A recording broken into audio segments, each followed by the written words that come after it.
Hello, it's the Crap Goth. My name is Pixie and welcome to my channel of randomness where you never know what you're gonna get.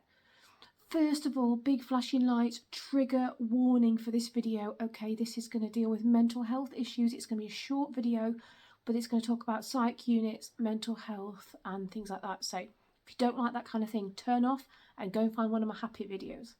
Thank you. Right, okay, so this is just going to be a short video. I'm going to keep it nice and short. I have just had a visit from the crisis team. Now, if you are not familiar with mental health stuff and what a crisis team is, it's a specialised professional team of people who come out to the house. Sometimes they see you in hospital if you are in mental crisis, and they help you. So be that home visits, which I'm having at the moment, or whether it's helping you to be admitted to a psychiatric unit if that's needed, or a crisis house, or to help you take medicines and things like that. They can do that. They help you with talking therapies, all sorts. So they do a big wide range of things. Now, I am very, very honest about the fact that I suffer with mental health issues, and I have done for many, many years. So I have PTSD, severe anxiety, schizophrenia, panic attacks, all kinds of, just a whole range of things. So lots of things have happened in my life. This is not this is a depressing video, I guess, but a bit of a very quick back history is I lost my mum in a road traffic accident. My dad was in a coma at the same because he was involved in the same accident. I've lost several members of family to suicide and friends to suicide, and some friends to illness. And 6 months ago my little boy died in my arms following 2 heart transplants, and things went wrong, and yeah, so it's messed me up, to say the least. I've had 12 years of my little boy being critically unwell, living in and out of hospital, and everything has now just gone in my head, and I have tried really hard. I have taken medicines which did not suit me. They made me into a zombie that I couldn't feel anything, so I came off them. I have tried, people say meditation and mindfulness and all that. That doesn't work for me. So I use YouTube and I diarise how I feel, because I think it might help somebody else to relate and not feel alone. And there'll be lots of you sitting there probably slagging me off and saying, that's an English term, by the way, for being nasty about somebody, because I know a lot of my audience are American, and probably laughing at me or whatever. But I have tried to keep 2 YouTube channels going, which is mine and my son's, which I will link up to this description. We're launching a charity. I'm in the middle of doing that at the moment. There's a lot to launching a charity. I've been fundraising, making donations, living for Kori's memory. I've been doing unboxing videos, and I love being a YouTuber. Like, literally, you guys keep me going. Obviously I've got my kids as well. I've got my girls, and I've been doing all the things I'm supposed to be doing, like distraction and positive things, and doing things in Kori's memory.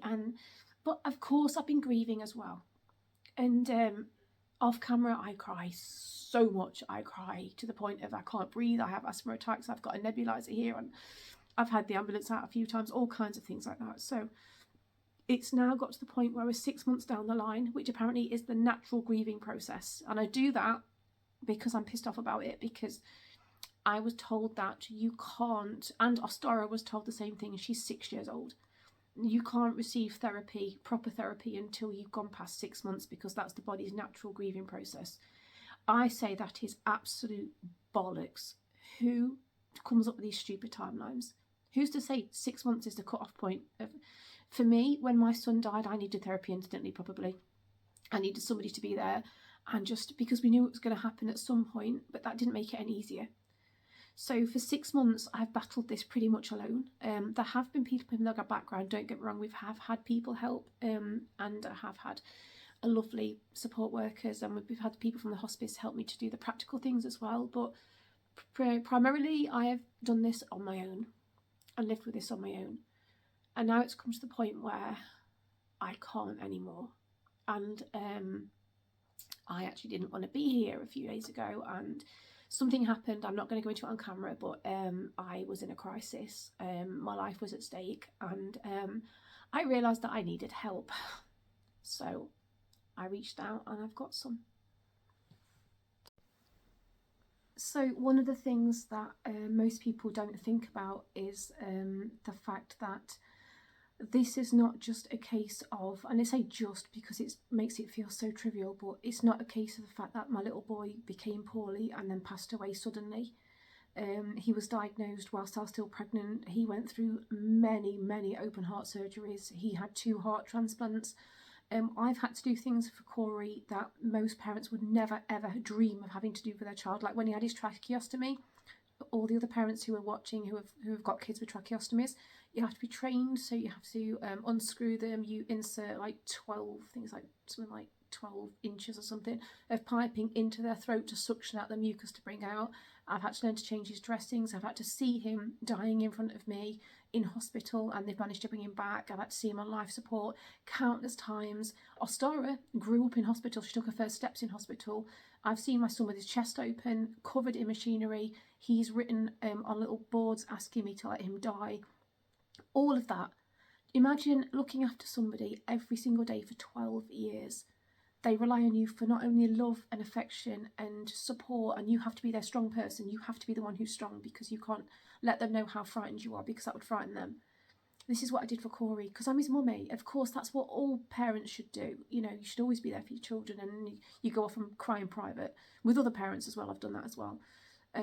But Kori needed meds every single day of his life to keep him alive. We spent years, not months at a time, years of his life in hospital. Years and years and years of his life in hospital. I've been through an abusive relationship. In that time, I have had to go through court for different things, which were stupid and ridiculous, and that was a trauma in itself as well. It got kicked out of court because it was quite frankly pathetic. But yeah, basically, there's been so much going on, but as a parent, to go through, obviously, like I said, what I've gone through with losing my mum and losing other people and family members, but with Kori especially, every single day for 12 years he relied on me. I was his, we were everything to each other. My girls, I'm not trivialising my girls because I love my girls, but me and Kori had a different relationship. He needed me, like he really needed me. And there were times when they told me he was going to die, and so we had to have him blessed, and they took photographs of him, and so I wouldn't forget the way his eyelashes were or the way his hair was. And so I've been through this trauma for 12 years. I've been in a living grief for 12 years. So this is not something that's just happened really quickly and I can't cope with it. This has been going on every single day of my life for 12 years. I've woken up not knowing if I'd find Kori passed away in bed or not knowing if every time he got ill he would pass away. We never knew what was going to happen. So imagine living with that, and then being needed on such a high level, and then all of a sudden he's gone, and I'm left here going, I have no purpose. I am not needed anymore. I don't have meds 5 to 8 times a day. I don't have to help him with things. I'm not going to go into it because it's his dignity, but he needed me in such an intense way, not just emotionally, but physically and medically. And so to go from that point of being needed and loved and wanted, and we were so close, and we talked about him dying, and he didn't want to leave me and I didn't want him to leave me, and so to go from that every day being intense to suddenly nothing made me realise exactly how much I did with him. And John's taken time off work to look after me, and he's not doing very well, and my daughter lives away at university and she's been amazing. Obviously Ostara she didn't really accept Kori had gone, and it's just I think it's just the feeling of absolute loss, and that's what's doing me now. That's why I'm focusing so hard on making this YouTube channel a success, seriously, like this is, and helping other people to realise that it's okay to not be okay. It really isn't. It's a stupid fucking saying, because it's not okay to be not okay. Do you know what I mean? It's not natural. And also, none of this is normal. Don't let anybody say to you what you're going through is the normal grieving process. Bitch slap them in your face. Not actually literally, just in your head. Imagine you're doing it, because None of this is normal. It's not normal to lose a child. It's not normal to lose a parent. Well, it is. It's the natural way of life, but it doesn't mean it's normal. And that's what's hard. And that is what I'm struggling with now. The feeling that I have no purpose. I've just lost everything that I felt I was living for, which sounds horrible because I've got other children, but it's hard to explain. Medical parents, heart parents will understand what I mean. But yeah, this is just becoming too much now to bear. So I don't know if you can tell, you probably can't on camera, but my lips are bone dry. I'm so tired. I'm not sleeping properly. I haven't been able to eat and drink for days. This is the way that my mental health works, is it stops me eating and drinking. I get voices, I get visions, I can't sleep, I have flashbacks, I just have reoccurring things going on in my head all the time, over and over again.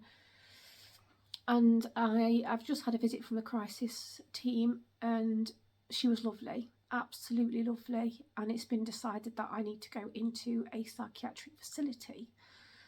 Now, they've not pushed me into this. It was, I say, my decision.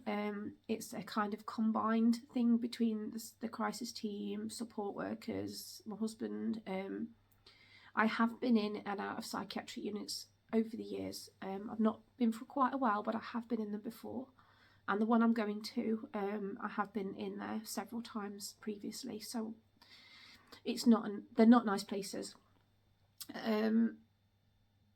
We call it a holiday because that's the only way to kind of get it around in my head that I'm going to go away for a holiday. I've never been in one since, no, I can't think how long it's been. It's been about 8-9 years since I've last been in one, I think. They are not holiday camps. It's not fun. You're in with a load of other people with mental issues, so all kinds of things can arise. Now, I've been told that things have changed since the last time I was in. There was a lot of things I didn't like last time, so I'm very anti-meds because I don't drink or smoke or take drugs. I occasionally take diazepam if I need it, but everything affects me. I am so sensitive to meds that I don't take anything. And the last time I was in there, we had to queue up and in a corridor, and there would be a window at the end, and they would put drugs in your mouth, and then you'd be sent off to your dorm or your room or wherever you were in. I've been in both, so. And then you'd just be basically off your box, and it's not fun. It's not nice. You can't think straight. You're foggy-headed. It's horrible. They check on you every 15 minutes to make sure you're safe. You're not allowed phone cables and like long phone cables and things in case, you know. It's not a nice place to be in. And I was attacked several times the last time I was in one from a woman who was convinced I was sleeping with her husband, which was just insane. But you're in a not unit. What do you expect? So she hit me several times, and back then I was very, very quiet and didn't like it, and you know, and I just cry, and I have pre-warned them that if anybody was to attack me this time, I'd knock them out. And that's not because I'm a violent person, I'm really not, but I won't stand for being attacked anymore. I've been through the worst thing in my life, and there's no way I'm going to take being abused by anybody. But I'm also scared, really scared. So they have said that I can take Kori's cushion, and as long as it's flame retardant, I don't know if it is. I can take something of Kori's in. I've got a photo album. I don't know when a bed is going to be available. So this is me. This video might not even go out. Like a bed might not be available for like 2 or 3 weeks. And if it isn't, then this video will never make it out. But if this video is, if you're seeing this now, it's because I've been admitted, and I've given my husband permission to use my YouTube studio and to release the videos. I've also given him permission to take the piss, because that's how we deal with stuff. So you might see some weird little videos popping up of him taking the piss out the fact I've been sent to a nut unit. It's fine, honestly.